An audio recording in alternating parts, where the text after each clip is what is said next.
रानो चिड़िया की सास एक नंबर की कंजूस थी। वो बूढ़ी हो गई थी, लेकिन आदत ऐसी थी कि किसी आयके को पानी का गिलास पिलाकर भी राजी न थी। सास बहू घर में बैठी हुई थी कि दरवाजे पर दस्तक होती है। रानो चिड़िया दरवाजा खोलती है। बाहर एक बूढ़ी फाख्ता खड़ी थी। मैं बहुत प्यासी हूँ, मुझे एक गिलास पानी का तो दे दो। ठीक है माँ जी, मैं अभी घर से पानी का गिलास लेकर आती हूँ। रानो चिड़िया घर में जाती है और मटके से पानी का गिलास डालती है। रानो चिड़िया की सास उसे घूर घूर कर देख रही थी। कौन है बाहर? सासू माँ, एक बूढ़ी फाख्ता है, बेचारी प्यासी है, पानी मांग रही है। उसे मना कर दो, पानी नहीं है हमारे घर में। माँ जी, मैं अभी थोड़ी देर पहले ही तो नदी से पानी का मटका भर कर लाई थी, दे देती हूँ एक गिलास। कहा ना, लाओ ये पानी का गिलास मुझे दे दो। रानो चिड़िया की सास वो पानी का गिलास लेकर खुद पी लेती है। दरवाजा बंद करो और उसे बता दो। रानो चिड़िया खामोशी से बाहर जाती है। मेरी सास नहीं मान रही, माफ करना माँ जी। रानो चिड़िया दरवाजा बंद कर लेती है। छोटी सी गुड़िया एक तरफ बैठी ये सब सुन और देख रही थी। दादो, मेरी किताब में लिखा है कि हमेशा दूसरों की मदद करो। चुप कर जाओ, आई तू बड़ी सियानी। रानो की सास सब्जी लेने जाती है। भाई जी, इतने महंगे टमाटर, क्या इनमें सोने के बीज हैं? माँ जी, ताज़ा और अच्छे टमाटरों का भाव यही है। टमाटर टमाटर, 2 रुपए किलो टमाटर। दूसरी तरफ से आवाज आती है। देखो, वो सामने 2 रुपए किलो के हिसाब से बिक रहे हैं और तुम 10 रुपए किलो के ले रहे हो। जाकर देखें माँ जी, वो टमाटर गले सड़े और कीड़ों वाले हैं। अच्छा, मुझे बातें ना सुनाओ। रानो चिड़िया की सास दूसरी दुकान पर जाती है और वहाँ से सस्ते वाले 1 किलो टमाटर ले लेती है। माँ जी, ये तो सारे टमाटर गले सड़े हैं, इनमें से बू आ रही है। तेरी नाक खराब है, चुप करके काटो और डाल दो हंडिया में। आजकल ऐसे ही टमाटर मिलते हैं। मैं नहीं डालूंगी ऐसे खराब टमाटर। रानो चिड़िया की सास रसोई में जाती है और टमाटर उठाकर हंडिया में डाल देती है। क्या है इनको, अच्छे भले तो हैं। शाम हो जाती है। रानो चिड़िया पड़ोसन कव्वी के पास जाती है। गौरी बहन, मुझे थोड़ा सालन तो दे दो, मेरी सास ने तो हंडिया में गले सड़े टमाटर डाले हैं, देखकर मेरा तो दिल ही नहीं कर रहा खाने को। कल तेरी सास कीड़ों वाली गोभी भी लाई थी। हाय, मैं मर गई, मैं तो नदी पर थी। इसका मतलब मेरी बेटी ने और मैंने भी वो कीड़ों वाली गोभी खाई है। वो तो हर रोज ही गली सड़ी सब्जी लेकर आती है। रानो चिड़िया गौरी कव्वी से थोड़ा सालन लेती है और घर जाकर अपनी बेटी को खाना खिला देती है। रानो चिड़िया की सास नदी किनारे बैठी थी कि उसकी नजर खरबूजे के छिलकों पर जाती है। इन छिलकों के साथ अच्छा भला गूदा है, कैसे कैसे फजूल खर्च होते हैं पक्षी। रानो की सास वो खरबूजे के छिलके उठाकर घर ले जाती है।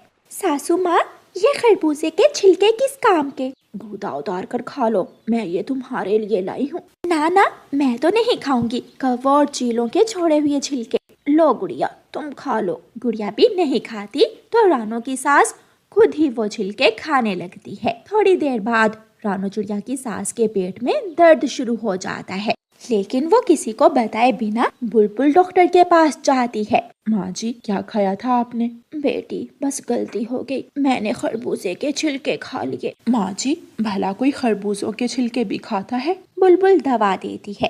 रानो चिड़िया की सास चली जाती है। रास्ते में जाकर वो सोचती है, जितने पैसे बुलबुल को देकर आ रही हूँ, उन पैसों से तो मैं ताज़ा खरबूजे भी लेकर खा सकती थी। तभी वहाँ से एक पक्षी गुजरता है। सर्फ लो साबन लो, सर्फ लो साबन लो, सस्ता सस्ता माल, सस्ता सस्ता माल लो। रानो की सास उस पक्षी के पास जाती है। रुको बेटा, मुझे भी सर्फ और साबुन देते जाओ। माँ जी, बहुत सस्ता सर्फ है, ज्यादा ले लो, बल्कि सारा ही ले लो, फिर नहीं मिलेगा। का है 100 रुपए का सारा ही ले लो। ये सुनकर रानो चिड़िया की सास बहुत खुश होती है और सर्फ का बड़ा पैकेट लेकर घर चली जाती है। माँ जी, मैं इस सस्ते और घटिया सर्फ से अपने और अपनी बेटी के कपड़े नहीं धोऊंगी। जाओ भाड़ में, सस्ती चीज तो तुम्हें अच्छी ही नहीं लगती, मेरे कपड़े धो दो इस सर्फ से। फिर रानो चिड़िया वॉशिंग मशीन में वो सर्फ डालकर अपनी सास की चादर और कपड़े डाल देती है और कपड़े धोने के बाद सुखाने के लिए घर से बाहर तार पर फैला देती है। रानो की सास नदी से मटके में पानी लेकर आती है और उसकी नजर घर के बाहर तार पर फैलाए हुए कपड़ों पर जाती है। वो शोर मचाती है, बहू बहू जल्दी बाहर आओ, देखो देखो मेरे कपड़ों में बड़े बड़े सुराख हो गए हैं। रानो चिड़िया घर से बाहर आती है तो उसकी सास कपड़े के सुराख में से झांक रही थी। सासू माँ, ये होता है सस्ते माल का नुकसान, इतने महंगे आपके कपड़े थे, सब खराब हो गए। रानो चिड़िया की सास रो रही थी। बहू, आज के बाद घर के साथ साथ बाहर के काम भी तुम ही संभालोगी। मैं हार गई, मैं थक गई हूँ। ये सुनकर गुड़िया और उसकी मम्मा हंसने लग जाती हैं। प्यारे दोस्तों, इस कहानी को लाइक, अपने दोस्तों के साथ शेयर और चैनल को सब्सक्राइब करना बिल्कुल मत भूलना। आपका धन्यवाद। मम्मा, मैं जंगल घूमने जा रही हूँ। मम्मा, मैं भी जाऊंगा गुड़िया बहन के साथ, मैं भी जंगल घूमने जाऊंगा। मम्मा नहीं, कुकू भाई बहुत शरारतें करता है, मुझे बहुत तंग करता है कुकू भाई, मैं इसे साथ नहीं लेकर जाऊंगी। गुड़िया बेटी, भाई है आपका, छोटा है, ले जाएं इसे भी साथ। अगर कुकू बाहर नहीं जाएगा तो सीखेगा कैसे? हाँ मम्मा, अगर मैं बाहर नहीं जाऊंगा तो सीखूंगा कैसे? फिर गुड़िया बेचारी ना चाहते हुए भी कुकू को साथ ले जाती है। गुड़िया आगे आगे जा रही थी और कुकू पीछे पीछे। जाते जाते कुकू को एक बड़े पेड़ में छेद नजर आता है। कुकू वहाँ जाकर बैठ जाता है। नानो ने बताया था कि ऐसे पेड़ के छेद में तोते के बच्चे होते हैं, मैं छेद में झांक कर देखता हूँ। कुकू पेड़ की छेद में झांक कर देखने लगता है तो उसका सर छेद में फंस जाता है। बचाओ बचाओ, गुड़िया बहन मुझे बचाओ। अरे, ये कुकू कहाँ चला गया? गुड़िया पलट कर देखती है तो कुकू पेड़ के छेद में फंसा हुआ था। गुड़िया वापस आती है। दिल तो कर रहा है मैं आज कुकू भाई आपको यहाँ छोड़कर मम्मा को बुला कर लाऊं और मम्मा ही आपको यहाँ से बाहर निकाले। गुड़िया बहन प्लीज मुझे खींचकर बाहर निकालें, मेरा दिल घबरा रहा है, अंदर बहुत अंधेरा है। फिर गुड़िया कुकू को पूंछ से पकड़कर खींचती है और उसे छेद से बाहर निकालती है। अब बताएं, आप वहाँ लेने क्या गए थे? नानो कहती थी कि छेद में तोते के बच्चे होते हैं, मैं वो देखने गया था। अच्छा, अब चलें, हमें आगे जाना है। गुड़िया कुकू को साथ लेकर फिर से उड़ती है। अभी वो थोड़ी ही दूर के थे कि कुकू फूलों के पास रुक जाता है। गुड़िया बहन, मैं फूल देखूंगा। कुकू भाई, फूलों के साथ कांटे भी हैं, अगर कोई कांटा पंख में चुभ गया तो घायल हो जाओगे। कुछ नहीं होगा गुड़िया बहन। कुकू फूलों के पास चला जाता है। उसे एक काले रंग का अलग फूल फूलों के बीच नजर आता है। कुकू आहिस्ता आहिस्ता उस काले रंग के फूल के पास चला जाता है और उसका पंख कांटे में फंस जाता है। गुड़िया बाहर बैठी फूल देख रही थी। गुड़िया बहन, मेरे पंख में कांटा चुभ गया है, मुझे बाहर निकालें, मेरे पंख में दर्द हो रही है। गुड़िया अपने भाई को अकेला कहाँ छोड़ सकती थी। वो कांटों में से गुजरती हुई कुकू को वहाँ से बाहर निकालती है। अगर अब कोई शरारत की तो मैं सारी बात जाकर मम्मा को बताऊंगी। अब मैं कोई शरारत नहीं करूँगा, प्रॉमिस। दोनों बहन भाई फिर से उड़ते हैं और थोड़ी दूर जाकर गुड़िया कुकू से कहती है, कुकू भाई, आप इस पेड़ पर बैठ जाएं और मैं आपके लिए मीठा फल लेकर आती हूँ। ठीक है, मैं इंतजार करूँगा। गुड़िया अपने भाई के लिए मीठा फल लेने चली जाती है। वो सामने वाला पेड़ तो नानो के घर के पास है, क्या हम नानो के घर के पास आ गए हैं? जब तक गुड़िया आएगी मैं नानो से मिलाता हूँ। कुकू छोटा था, वो नहीं जानता था कि वो जिस पेड़ को देखकर उड़ रहा है वो पेड़ तो बहुत दूर है। कुकू उड़ता जाता है और उसे ऐसे लगता है जैसे वो पेड़ आगे आगे जा रहा है। उड़ते उड़ते कुकू तो बहुत दूर चला जाता है और रास्ता भूलकर दूसरे जंगल में पहुंच जाता है। जब गुड़िया वापस आती है तो कुकू को पेड़ के ऊपर बैठा हुआ ना देखकर परेशान हो जाती है। वो कुकू को आवाज देती है, कुकू, कुकू भाई, आप कहाँ हैं? एक बुलबुल उस तरफ आती है। गुड़िया बुलबुल से पूछती है, आंटी बुलबुल, क्या आपने मेरे भाई कुकू को देखा है? कुकू तो दूसरे जंगल की तरफ जा रहा था, मैंने उसे थोड़ी देर पहले देखा था। गुड़िया डर जाती है और जल्दी से अपने घर चली जाती है। मम्मा, मम्मा मैंने कहा था ना कि कुकू भाई बहुत तंग करते हैं। अब कुकू भाई ना जाने कहाँ चला गया है। गुड़िया बेटी, आपने उसे अकेला क्यों छोड़ा था? मुझे क्या मालूम था कि कुकू कहीं चला जाएगा। मैं तो उसे पेड़ पर छोड़कर फल लेने गई थी। फिर दोनों माँ बेटी कुकू की खोज में निकल जाती हैं। कुकू तोते से पूछता है, अंकल अंकल, मेरी नानो का घर कहाँ है? बेटा, ऐसे कैसे मालूम होगा? कोई नाम बताओ, अपनी मम्मा का नाम बताओ या फिर अपनी नानो का नाम बताओ। नाम? लेकिन मुझे नाम तो नहीं मालूम। आप मुझे मेरी नानो के घर छोड़ आए, ऐसे नहीं मालूम होगा। तोता वहाँ से चला जाता है और कुकू आगे की तरफ उड़ जाता है। कुकू उड़ते उड़ते एक वीरान जंगल में पहुँच जाता है और एक सूखे पेड़ पर बैठकर रोने लग जाता है।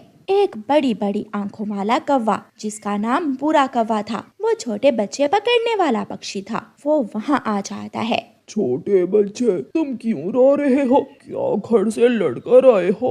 नहीं अंकल, मैं अपनी नानो के घर जा रहा हूँ, लेकिन मुझे मेरी नानो का घर मिल ही नहीं रहा। मुझे मालूम है आपकी नानो का घर। चलो मेरे साथ चलो। आपने तो कमाल कर दिया, बिना नाम बताए ही मेरी नानो का घर जान लिया। वो कौवा कुकू को साथ लेकर उड़ता है और पहाड़ों के पास जाकर कुकू को थैली में डाल लेता है। मुझे बाहर निकालें, गंदे अंकल, मेरा दिल घबरा रहा है, मुझे बाहर निकालें। अब तू जाएगा अपनी नानो के घर। बुरा कौवा कुकू को लेकर उड़ता है। सामने से गुड़िया और उसकी मम्मा आ जाती हैं। पक्षी रुक जाओ। बुरा कौवा डरते डरते रुक जाता है। इस थैली में क्या है? इसमें तो दाने हैं।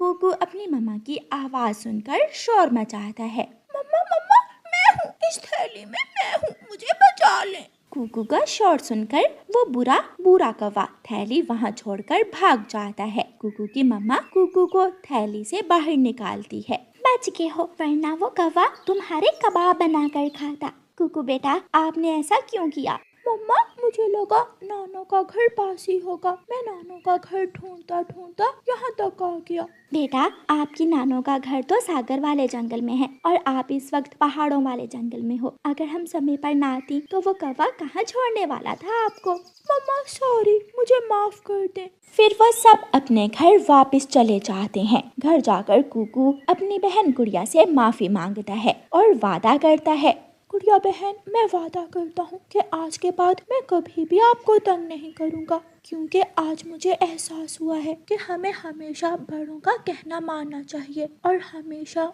उनके साथ साथ ही उड़ना चाहिए। फिर दोनों बहन भाई खेलने लग जाते हैं। प्यारे दोस्तों, इस कहानी को लाइक, अपने दोस्तों के साथ शेयर और चैनल को सब्सक्राइब करना बिल्कुल मत भूलना। आपका धन्यवाद। कालू कौवा रानो चिड़िया के पास जाता है और रानो चिड़िया से कहता है, चिड़िया चिड़िया, मैं अभी अभी तुम्हारी माँ वाले जंगल से आया हूँ। तुम्हारी माँ बहुत बीमार है, जल्दी से जाकर अपनी माँ को देख लो, वो तुम्हें बुला रही है।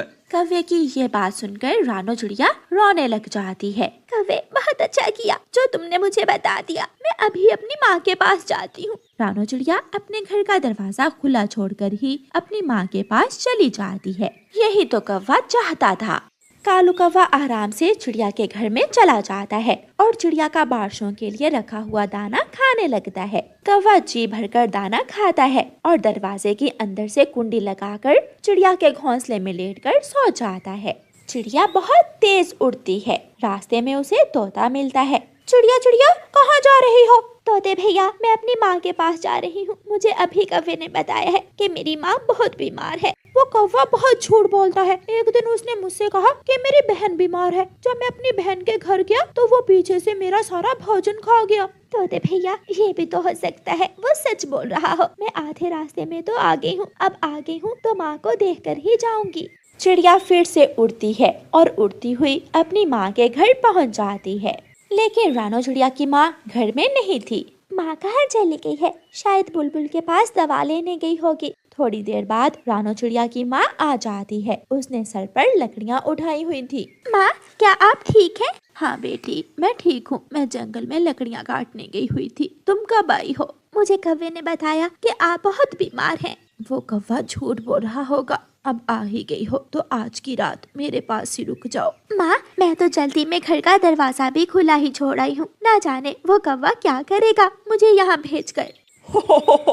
मजे करूंगा, दाना खाऊंगा, गीत गाऊंगा। बारिश के दिन मैं चिड़िया के घर में ही गुजारूंगा। चिड़िया जब आएगी तो मैं दरवाजा ही नहीं खोलूंगा। कौवा ऐसे खुश हो रहा था, गीत गा रहा था, दाना खा रहा था। रानो चिड़िया वापस उड़ती है। जब रानो चिड़िया आधे रास्ते में आती है तो तेज बारिश शुरू हो जाती है। चिड़िया खुद को बारिश से बचाने के लिए एक पेड़ के नीचे बैठ जाती है। बारिश बहुत तेज थी। सब अपने अपने घरों में छुप जाते हैं। कबूतर भी अपने घर में बैठा हुआ था। वो दूर से अपने घर की खिड़की में से रानो चिड़िया को पेड़ के नीचे बैठे हुए देख लेता है। लूसी, वो तो रानो चिड़िया है, वो पेड़ के नीचे बैठी हुई है। आप जाएं और चिड़िया से पूछें, शायद वो मुश्किल में है। कबूतर अपने घर से निकलता है और चिड़िया के पास जाता है। चिड़िया चिड़िया, आप यहाँ क्या कर रही हो? कबूतर भैया, मुझे तो उस कौवे के बच्चे ने पागल बना दिया। मुझसे झूठ बोला कि मेरी माँ बीमार है। मैं जल्दी से माँ की तरफ भाग गई। माँ तो ठीक थी और अब वापस जा रही थी कि बारिश शुरू हो गई है। आप मेरे साथ मेरे घर आए, मैं आपको छाता दे देता हूँ। आप मेरा छाता लेकर अपने घर चली जाएं। फिर रानो चिड़िया कबूतर के साथ जाती है। कबूतर रानो चिड़िया को अपना छाता दे देता है। रानो चिड़िया छाता लेकर अपने घर को उड़ती है। चिड़िया के घर का दरवाजा बंद था, अंदर से कुंडी लगी हुई थी। चिड़िया अपने घर के दरवाजे पर दस्तक देती है। कौन है? मुझे सोने दो। जल्दी से दरवाजा खोलो। कालू कौवे, मैं हूँ इस घर की मालकिन रानो चिड़िया। बाहर बहुत तेज बारिश है। अब इस घर का मालिक मैं हूँ, मैं कालू कौवा। मैं दरवाजा नहीं खोलूंगा। कौवे की ये बात सुनकर रानो चिड़िया हैरान हो जाती है। कौवे, दरवाजा खोलो, मैं बारिश में भीग रही हूँ। लेकिन कौवा दरवाजा नहीं खोलता। चिड़िया बेचारी उड़ती हुई तोते के पास जाती है। तोते भैया, आपने ठीक ही कहा था। उस कौवे ने मुझसे भी झूठ बोला था कि मेरी माँ बीमार है। अब उसने मेरे घर का दरवाजा अंदर से बंद कर लिया है। मुझे पता था वो कौवा तुम्हें धोखे से भेज रहा है। अब तो उस कौवे को कोई लालच दो। वो लालची कौवा किसी लालच में आकर ही दरवाजा खोलेगा तुम्हारे घर का। हाँ तोते भैया, ये बात ठीक है, मैं ऐसा ही करती हूँ। चिड़िया फिर से अपने घर जाती है और दरवाजे के पास जाकर कौवे से कहती है, कौवे कौवे, तोते ने खिचड़ी बनाई है। वो सब में खिचड़ी बांट रहा है। जाओ तुम भी जाकर ले लो। ये सुनकर कौवा झट से दरवाजा खोलता है। मैं भी खाऊंगा खिचड़ी। कौवा वहाँ से भाग जाता है और चिड़िया जल्दी से अपने घर में जाकर अंदर से कुंडी लगा लेती है। अब तो मैं कभी भी उस कौवे को अपने घर में घुसने नहीं दूंगी। चिड़िया आराम से अपने घोंसले में बैठ जाती है। तोते तोते, दरवाजा खोलो, मैं भी खिचड़ी लेने आया हूँ। चल चल काले कौवे, भाग जा यहाँ से। कोई खिचड़ी नहीं है मेरे पास। मुझे चिड़िया ने भेजा है। जैसे तूने उसे उसकी माँ के पास भेजा था, ऐसे ही उसने तुझे मेरे पास खिचड़ी लेने भेजा है। फिर कौवे को बात समझ में आती है। मैं अब बारिश में कहाँ जाऊँगा? तोते तोते, मुझे अपने घर में आ लेने दो। बाहर बहुत तेज बारिश है। ना बाबा ना, तुम मेरे घर पर कब्जा कर लोगे। कौवा निराश होकर वहाँ से चला जाता है और कबूतर के घर जाता है। कबूतर कबूतर, दरवाजा खोलो, मैं कालू कौवा हूँ। ना कालू कौवे, तुम झूठे कौवे हो। कोई भी तुम पर विश्वास नहीं करेगा। तुम झूठे हो, जाओ यहाँ से। कौवा वहाँ से भी चला जाता है। कौवा बुलबुल के पास जाता है। बुलबुल अपने तिनकों के घोंसले में बैठी हुई थी। बुलबुल बुलबुल, मुझे भी अपने घोंसले में बैठ लेने दो। ना, मेरा घोंसला छोटा है, मैं नहीं आने दूंगी तुम्हें अपने घोंसले में। थक हार कर कौवा एक पेड़ की डाल पर बैठ जाता है। रात हो जाती है और रात को बारिश के साथ साथ ठंडी हवा भी चलने लगती है। कौवा ठंड से कांप रहा था और ऊंची आवाज में मदद की गुहार लगा रहा था। बचाओ बचाओ, कोई मुझे इस ठंडी हवा से बचाए, मैं यहाँ मर जाऊंगा। चिड़िया अपने घर में बैठी कौवे की आवाज सुन रही थी। मुझे बचाओ, मुझे बचाओ। मुझे इस कौवे की मदद करनी चाहिए। ऐसा ना हो कि ये कौवा ठंड से मर जाए। फिर चिड़िया अपने घर से बाहर निकलकर कालू कौवे को आवाज देती है। कौवे कौवे, यहाँ आ जाओ मेरे घर में, जल्दी आ जाओ वरना ठंड से मर जाओगे। कौवा उड़ता है और जल्दी से चिड़िया के घर में आ जाता है। कौवे, देखा, झूठ की सजा। तुम्हें किसी ने भी अपने घर में नहीं रखा और मैं भी ना आने देती, लेकिन मुझे डर था कि तुम मर जाओगे। चिड़िया चिड़िया, मुझे माफ कर दो, मैं खुद